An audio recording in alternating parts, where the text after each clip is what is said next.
Buenas noches a todos. Un saludo de parte de Diálogos de Derecho EC en nuestro segmento Actualidad Jurídica. Estamos con Guillermo Zapatier en esta noche. Tenemos el honor de presentar a nuestro invitado, el doctor Juan Carlos Mejía. ¿Cómo estás, Guillermo? ¿Cómo estás, Luis? Qué gusto estar una vez más contigo aquí en Actualidad Jurídica. El día de hoy tenemos al doctor Juan Carlos Reyofrío, que tiene un excelente perfil con un trabajo bastante amplio sobre el tema que vamos a hablar el día de hoy, que es muy interesante, que es algo que casi no se toca y que creo es importante tratar ahora.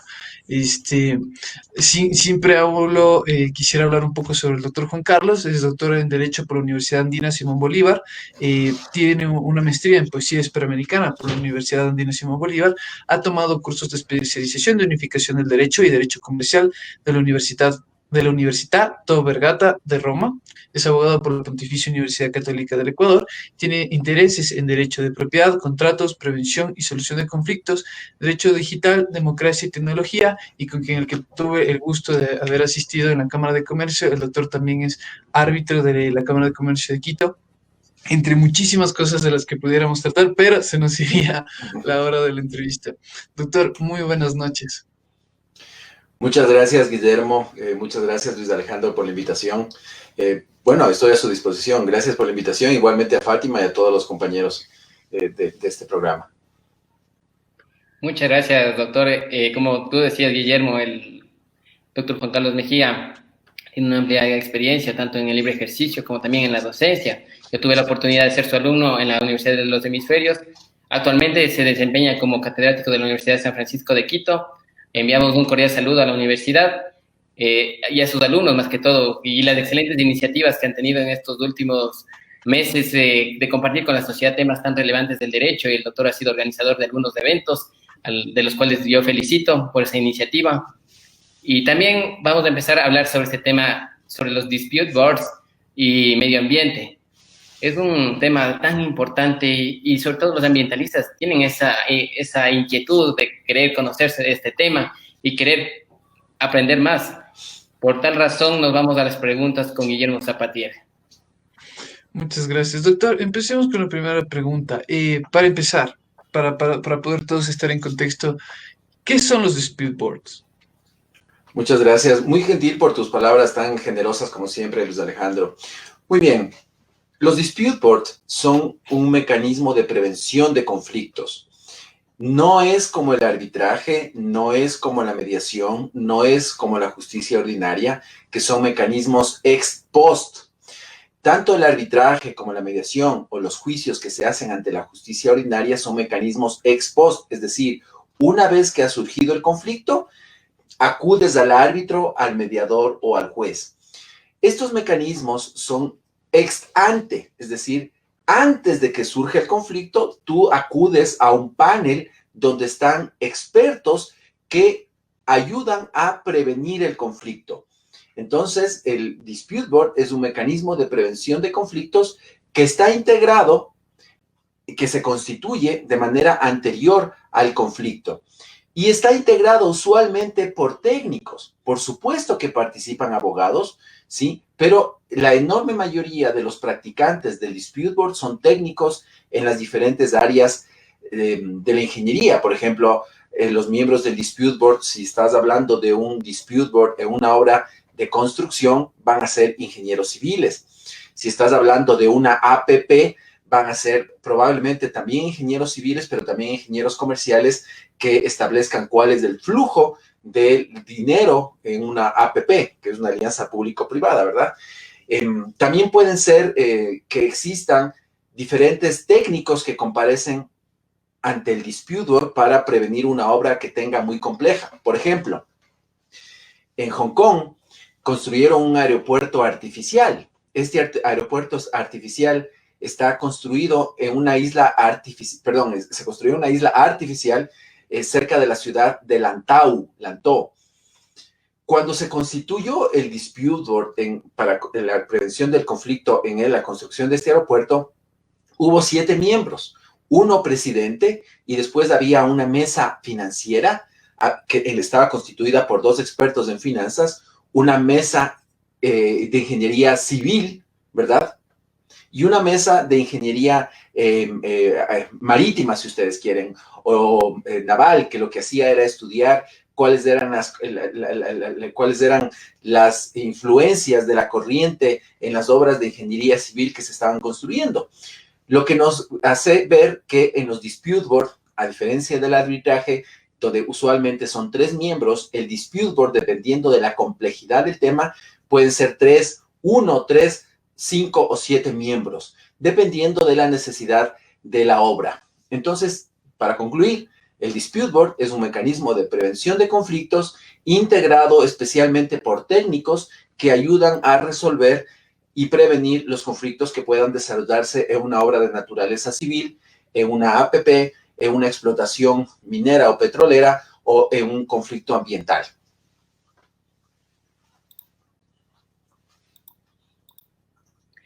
Muchas gracias, doctor. Quería darte la palabra, Guillermo.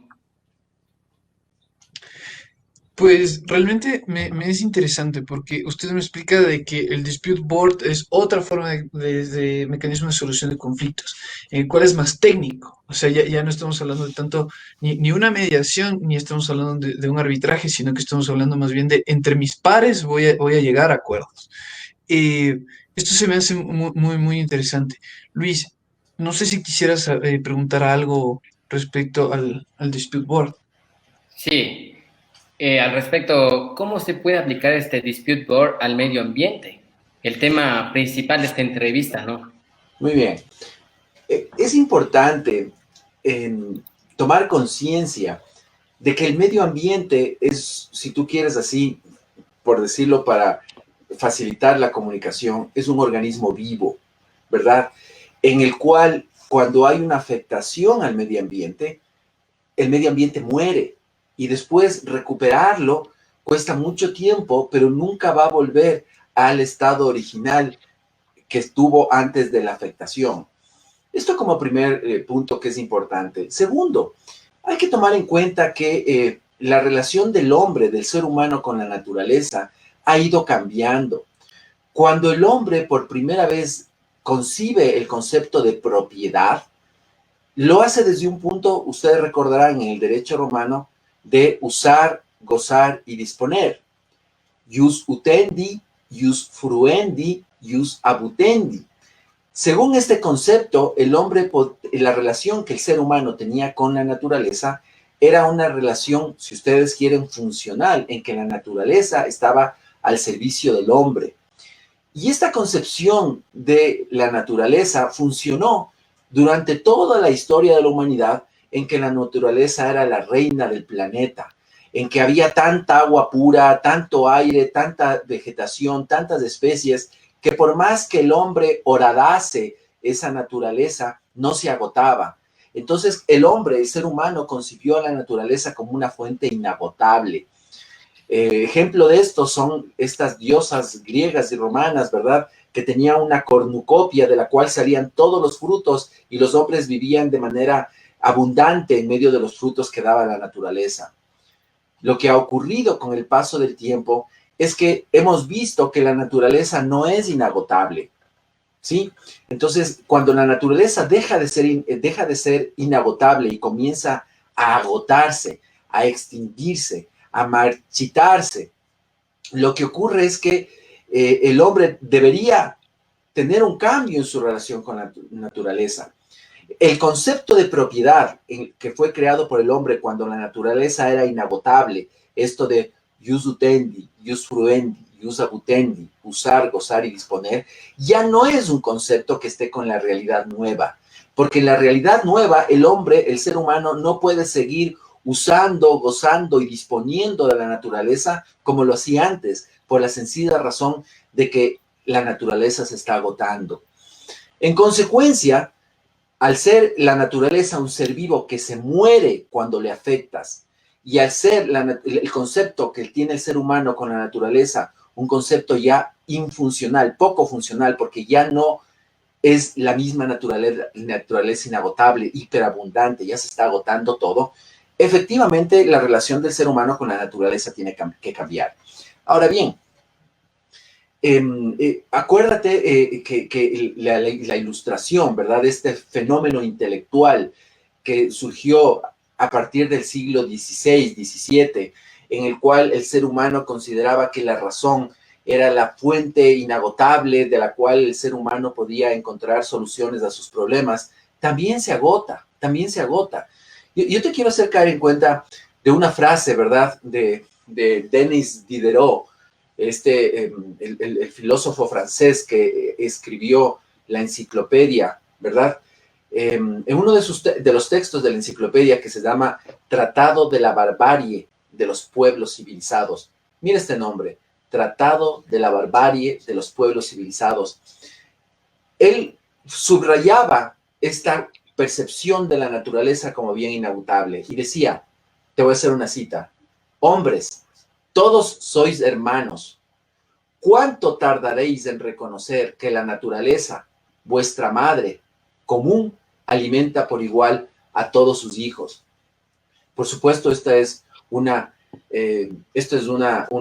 utopía, ¿verdad? Porque la naturaleza nunca alimentó por igual a todos sus hijos, de ahí la disparidad de fortuna que han tenido los hombres a lo largo de la historia, ¿verdad? Estas inequidades en la distribución de los ingresos y las riquezas en países como el nuestro demuestran que la naturaleza no fue igual de generosa con todos, no porque la naturaleza sí lo haya decidido, porque al ser un ente, ¿verdad?, no tiene voluntad, sino porque el hombre decidió que esta sea su relación con la naturaleza.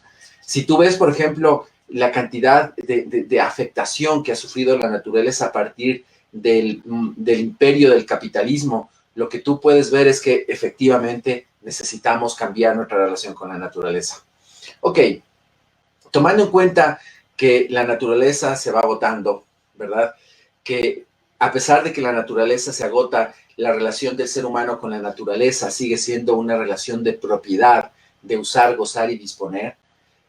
Finalmente hemos llegado a un momento en que las varias constituciones, incluyendo la Constitución de Montecristi del 2008, establecen que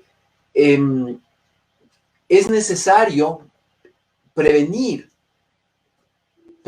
la explotación, el daño que pueda provocarse durante la explotación o el desarrollo de ciertas actividades. Un ratito, por favor. De ciertas actividades productivas, ¿verdad?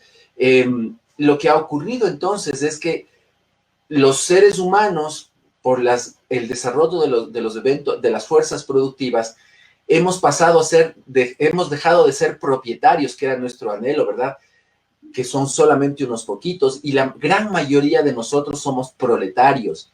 Ya no proletarios en el sentido de Carlos Marx en 1848, que cuando definía proletario se refería solamente al obrero que trabaja en una fábrica, sino en un concepto un poco más contemporáneo, ¿verdad? En el sentido de proletario que vende su fuerza de trabajo a un propietario que tiene un medio de producción.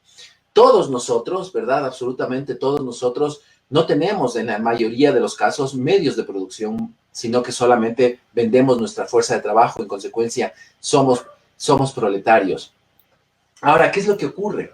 Si tú te das cuenta, todas las afectaciones ambientales que han ocurrido han producido daños que son prácticamente irreversibles. Te pongo un ejemplo, el caso de Chevron. El caso de Chevron, como ustedes recordarán, los hechos empezaron en 1962, cuando una compañía llamada Texaco Company vino a explotar el petróleo ecuatoriano en el oriente. Esta compañía hizo un consorcio con la compañía CEPE, y entre las dos, Texaco y CEPE, explotaron los pozos que estaban en el oriente, y en 1980, más o menos, la compañía Texaco abandona este consorcio y Petroecuador, en ese momento ya no se llamaba CEPE, sino Petroecuador, firma un convenio, ¿verdad?, liquidando este consorcio y emite en favor de la compañía Texaco un documento por el cual se le exoneraba de responsabilidades ambientales. Este documento por el cual se le exoneraba de responsabilidades ambientales a la compañía Chevron, que había comprado Texaco, no fue utilizado por la compañía cuando 29 ciudadanos ecuatorianos indígenas demandaron en Estados Unidos a la compañía Chevron por daños ambientales. Es interesante recordar que cuando empezó este juicio en Estados Unidos, el ministro de Relaciones Exteriores de ese momento en Ecuador compareció ante el juez en Estados Unidos y le solicitó que, al ser un caso en el cual se estaba afectando la naturaleza del territorio ecuatoriano, el caso debería ser conocido en Ecuador. El juez norteamericano aceptó este punto de vista y ordenó que el juicio sea conocido en Ecuador. Y le ordenó a la compañía Chevron que no podía alegar la prescripción de los daños ambientales. El juicio vino acá, ¿verdad? Comenzó el procedimiento. En ese momento el abogado, ya cambiaron de abogado, estos 29 ciudadanos ecuatorianos cambiaron de abogado, inició un procedimiento cuyo resultado fue una sentencia de la Corte de Sucumbíos que ordenaba que la compañía Chevron pagase 19,000 millones de dólares. No solamente que, y esto fue en los años 90 ya, entonces este juicio duró aproximadamente 40 años y todavía, como ustedes saben, no se resuelve. Entonces, fíjense en este caso, todos salieron perdiendo. La compañía Chevron dice que gastó 1,000 millones de dólares entre abogados y publicistas y relaciones públicas para defenderse de los juicios que en Ecuador se le iniciaron. 1,000 millones de dólares. El Ecuador fue llevado a cortes internacionales alegando que el famoso perito Cabrera había alterado los exámenes periciales y que el juez había recibido dinero, ¿verdad? Y el Ecuador fue llevado a tribunales de arbitraje internacional de inversiones y en esos tribunales de arbitraje de inversiones fue condenado a pagar cientos de millones de dólares. También perdió Ecuador. También perdieron las personas que iniciaron los procedimientos en contra de la compañía Chevron. De esos 29, de lo que he escuchado, 3 personas ya han muerto y es casi imposible que esas 29 personas u otras reciban una indemnización por los daños que aparentemente sí sufrieron. ¿Por qué? Porque el procedimiento que se siguió fue un procedimiento falso, fue un procedimiento corrupto. Entonces, a estos pobres mestizos, campesinos o indígenas, unos vivarachos les manipularon, ¿verdad?, para obtener ellos pingües beneficios financieros y los afectados realmente no van a poder cobrar nunca. Y finalmente, lo más grave de todo es que, como ustedes recordarán, el presidente Correa, dirigiéndose a las piscinas donde estaba anegado el petróleo, metía las manos y sacaba las manos manchadas de petróleo. ¿Qué significa? Que en 40 años el petróleo no se había limpiado y seguramente no se limpie. En conclusión, perdió el Estado ecuatoriano, quedó como un Estado tramposo porque tenía jueces tramposos, ¿ya? Perdieron los demandantes, muchos de los cuales ya se murieron y que no van a ver cumplidas sus indemnizaciones, nunca van a haber resarcido los daños y perjuicios a los que aparentemente tendrían derecho. Perdió la naturaleza porque el petróleo sigue ahí y perdió el inversionista que dice que gastó 1,000 millones de dólares. ¿Qué significa esto? Que los mecanismos actuales de solución de conflictos en materia ambiental no funcionan, son ineficientes. Lo mismo, exactamente el mismo razonamiento, se puede hacer. ¿Hola? ¿Están ahí? Luis Alejandro. Hola. Sí, estimado doctor, aquí estamos. Ok, se me fue la señal. Ok.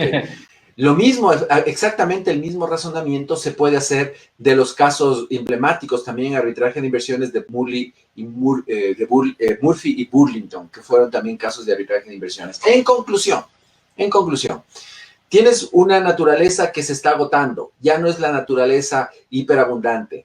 Tienes un concepto de propiedad que no ha cambiado, una relación del ser humano con la naturaleza que no ha cambiado porque el ser humano sigue pensando que hay una hiperabundancia. Y tercero, tienes unos mecanismos de solución de controversias como arbitrajes o juicios que no funcionan y la prueba es el caso Chevron.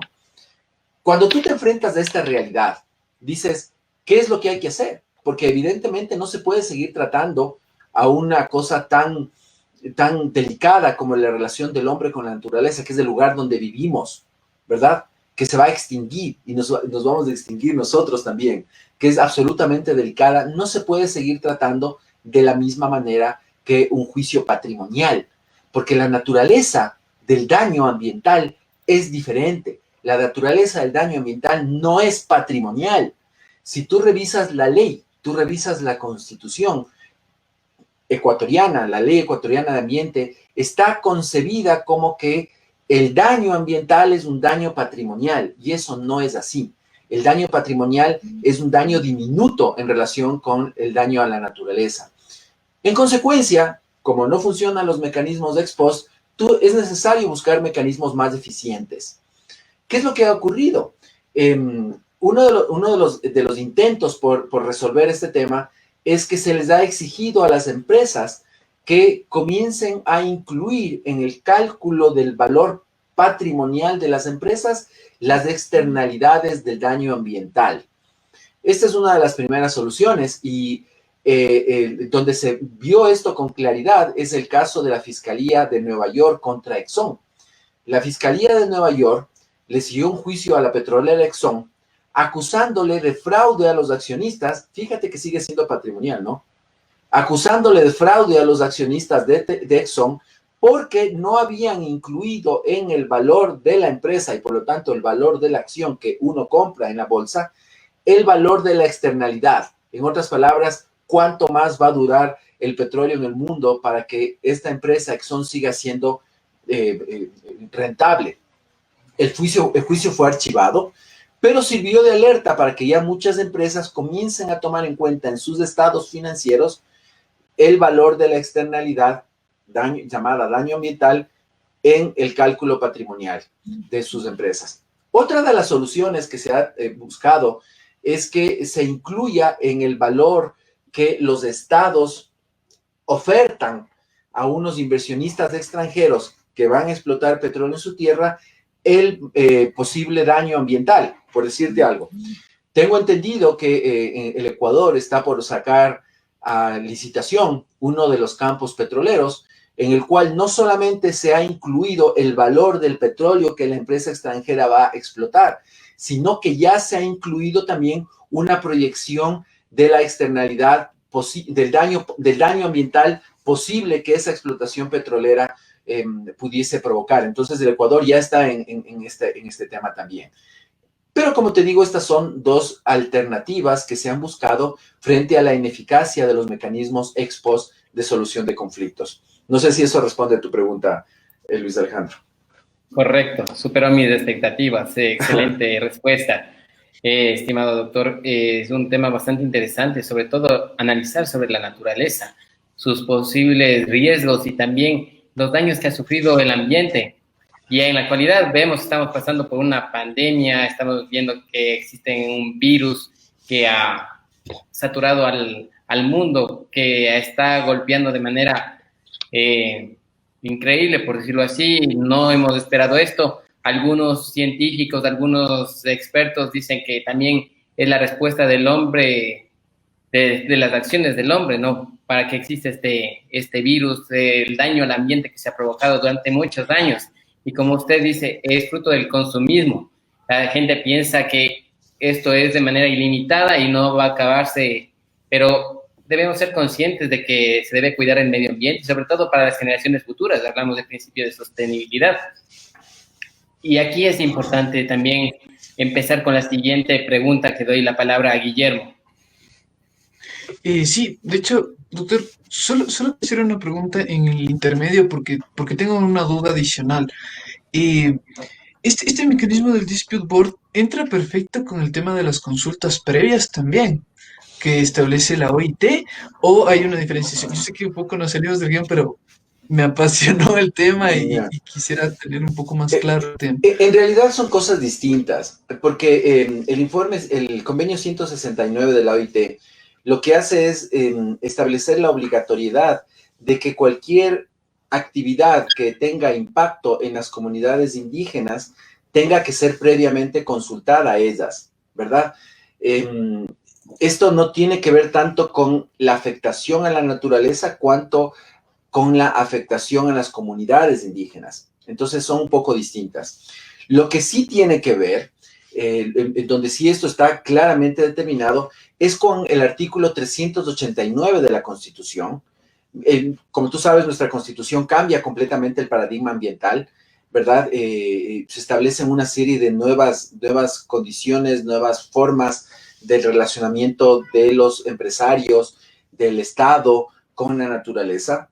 Y una de esas es que en este artículo, donde se establecen los denominados riesgos antrópicos, se establece que cualquier riesgo de la naturaleza, cualquier riesgo o daño que pueda sufrir la naturaleza, será imputado directamente al funcionario público y a la empresa que no haya establecido un sistema de prevención y remediación del daño ambiental.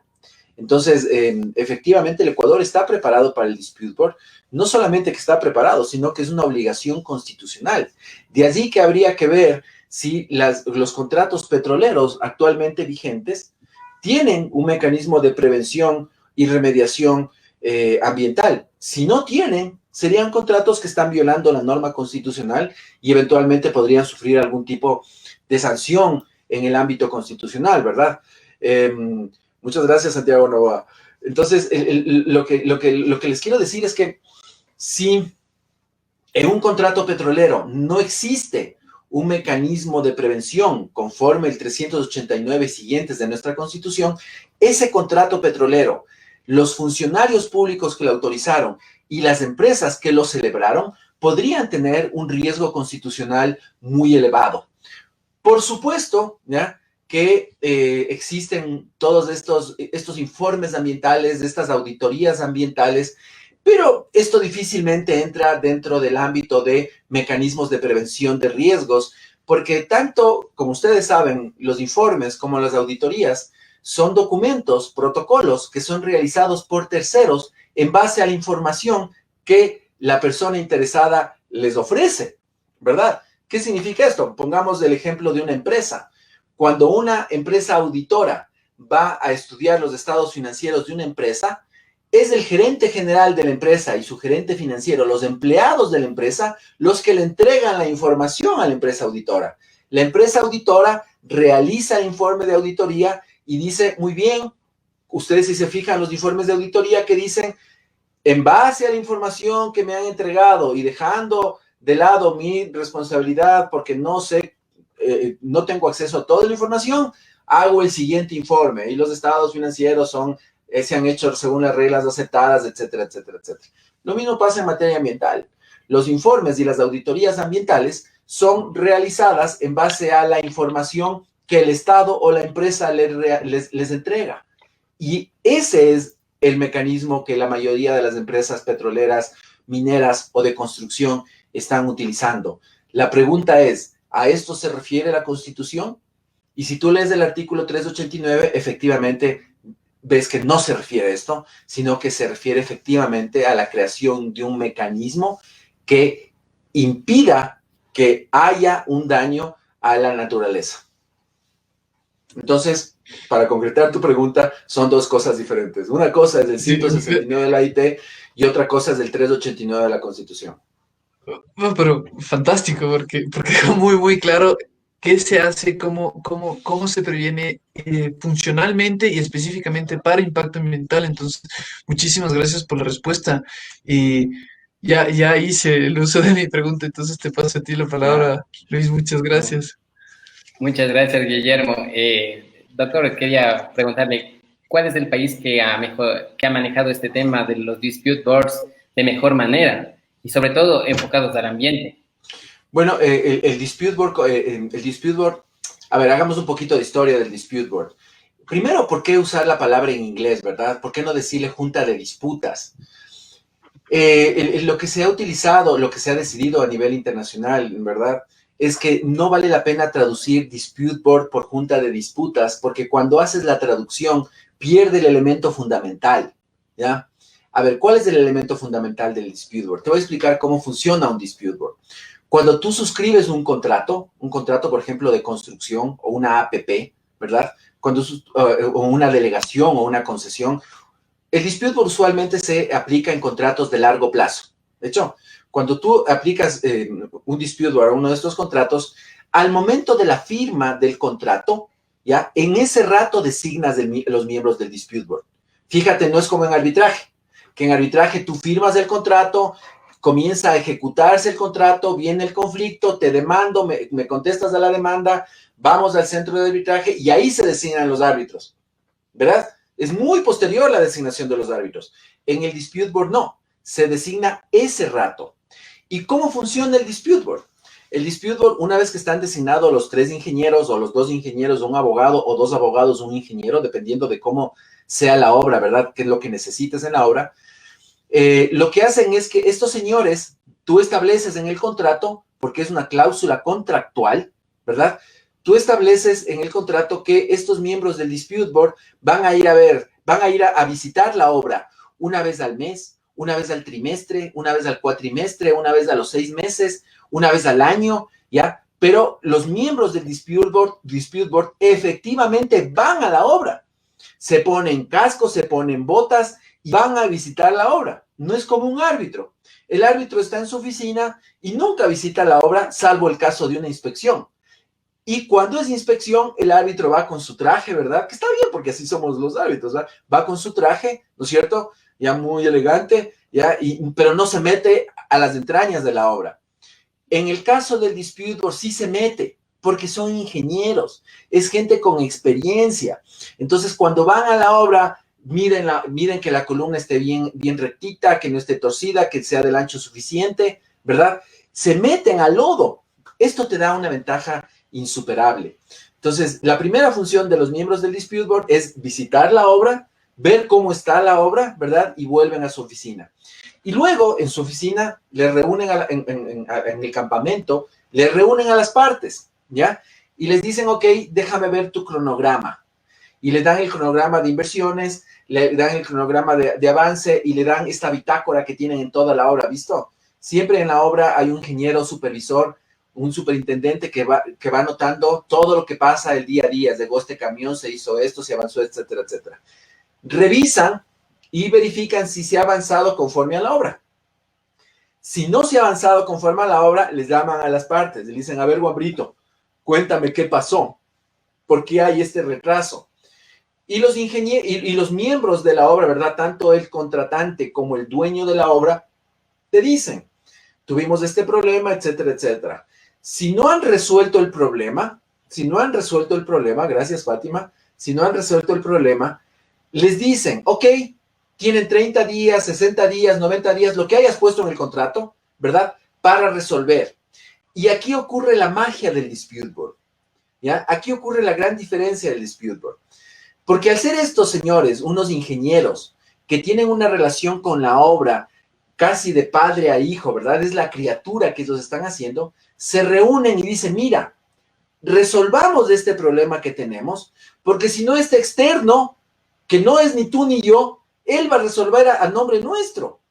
Y ocurre de manera increíble, estos son datos a nivel mundial, que en el 95% de los casos las partes se ponen de acuerdo, se arreglan, van a los miembros del dispute board y dicen, ¿sabe qué? Deje nomás y arreglamos. Entonces los miembros del dispute board te dicen, ¿y cómo arreglaron? Déjeme ver. Y te entregan y dicen, ok, estoy de acuerdo, siga. ¿Ya? ¿Qué pasa en el caso de que en ese 5% de estadística mundial no se hubiesen puesto de acuerdo? ¿Ya? Si no se hubiesen puesto de acuerdo, entonces se hace una especie de mini arbitraje, un arbitraje fast track, un arbitraje acelerado, en el cual estos miembros del dispute board, ¿verdad? Les escuchan a las partes una especie de demanda, una especie de contrademanda, unas pruebas, unos alegatos y resuelven. Y dependiendo del tipo de dispute board que haya celebrado, porque hay 3 tipos de dispute board, uno que se llama un dispute board que emite recomendaciones, un dispute board que emite resoluciones y un dispute board mixto. Dependiendo de la forma en que haya redactado el dispute board, las decisiones del dispute board van a ser obligatorias o no obligatorias, o va a haber decisiones unas veces obligatorias y otras no obligatorias. No sé si me siguen, ¿verdad? Sí. ¿Qué significa esto? Que viene el dispute board y digamos que hayan hecho una recomendación, ¿ya? Que en tu contrato tú hayas dicho que le vamos a permitir que el dispute board emita recomendaciones. Vienen las partes, se enfrentan en esta suerte de mini arbitraje, emiten una resolución, ¿verdad? emiten su demanda, su contestación a la demanda, hacen prueba, hacen alegatos y el Dispute Board resuelve y emite una recomendación. Esa recomendación, ¿ya? Tiene un peso técnico, contractual y moral gigantesco. ¿Por qué? Porque son personas que tú las elegiste, ¿ya? Son técnicos de un renombre mundial, global, y que además han visitado la obra, han visto lo que han hecho, etcétera, etcétera. ¿Qué es lo que ocurre?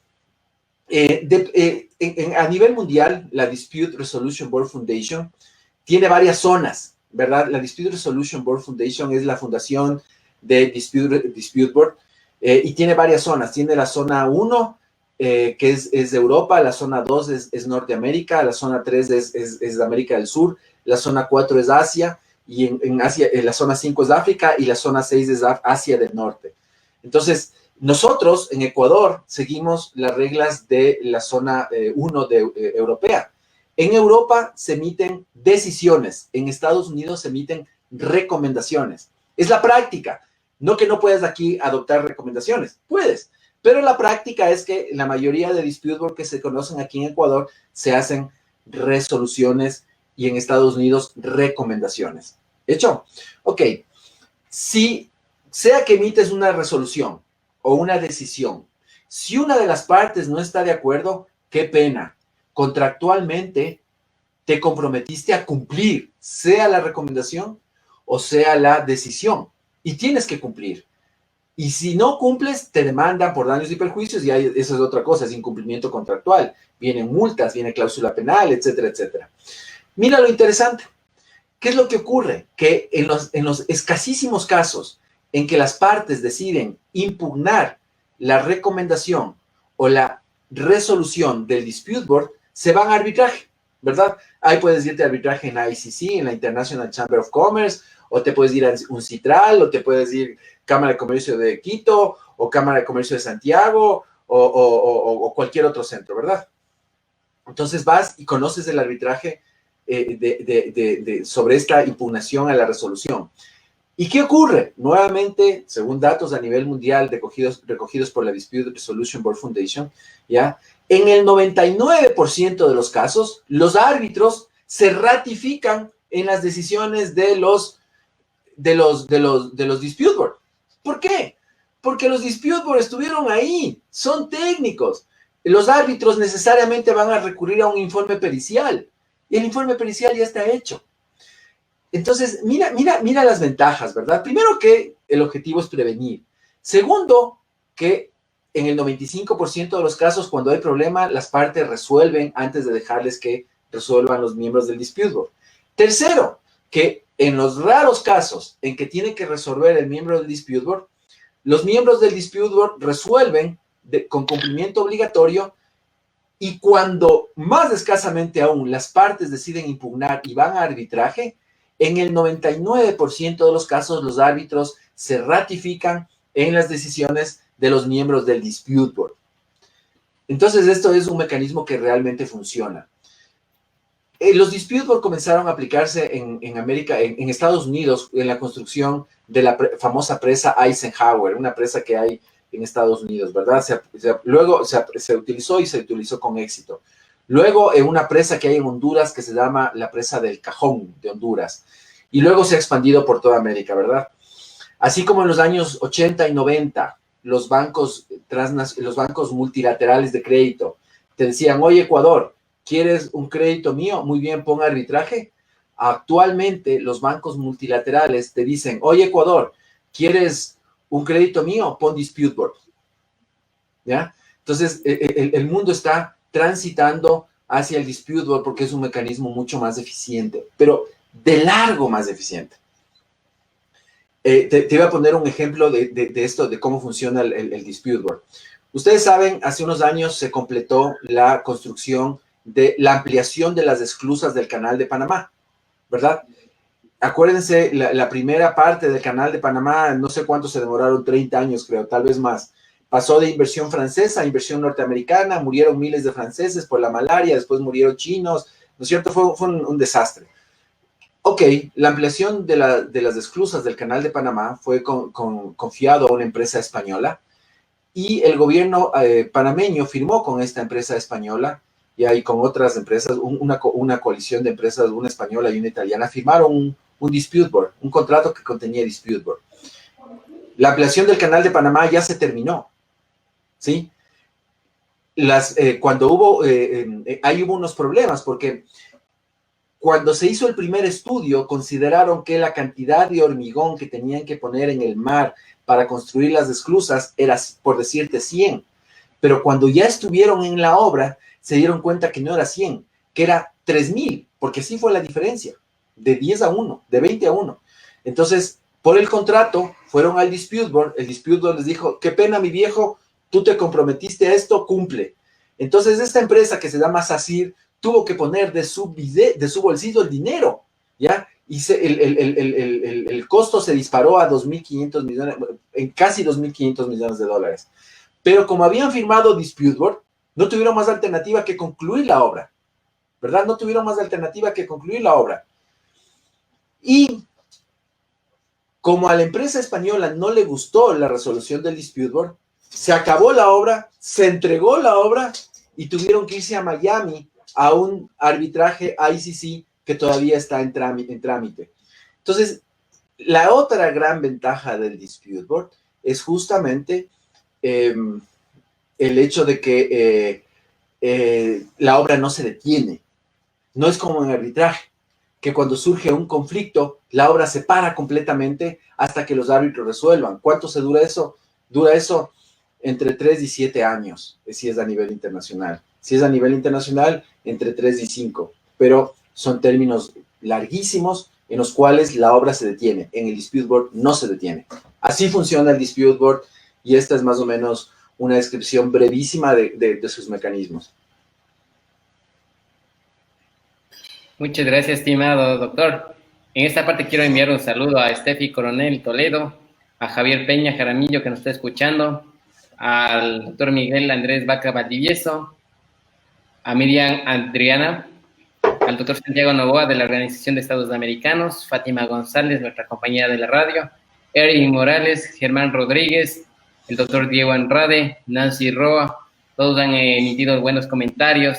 Y también tenemos una pregunta de Javier Peña Jaramillo, a quien enviamos un saludo y esperamos tenerlo muy, muy pronto, por cuanto está con una fundación de cuidado del medio ambiente. Entonces es importante también seguir esta línea y seguir aportando a la academia.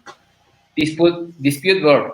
La mejor estrategia para aplicar este mecanismo en un proyecto sería ejecución u operación o desde su planeación, dice. Bueno, me parece que sería desde la planeación, ¿verdad? No porque los miembros del dispute board vayan a calificar si los proyectos, los estudios previos, los estudios de prefactibilidad estuvieron correctamente o incorrectamente realizados, sino que los miembros del dispute board van a conocer estos estudios para saber cuál era el propósito original. Porque todos conocemos que en obra civil, en obras de explotación minera o petrolera, muchas veces dices, el camino es por aquí, y en la mitad de la obra dices, no, ha sido por acá. Sin embargo, si los estudios estuvieron bien hechos, difícilmente pase esto. Entonces, el dispute board es para la ejecución, pero siempre los miembros del dispute board van a tener necesidad de conocer los estudios previos de planeación, prefactibilidad o factibilidad. Muchas gracias. Hay otra pregunta de Miriam Adriana. ¿Se puede aspirar a un verdadero resarcimiento por otro método de solución de conflictos? Bueno, no le entiendo muy bien la pregunta.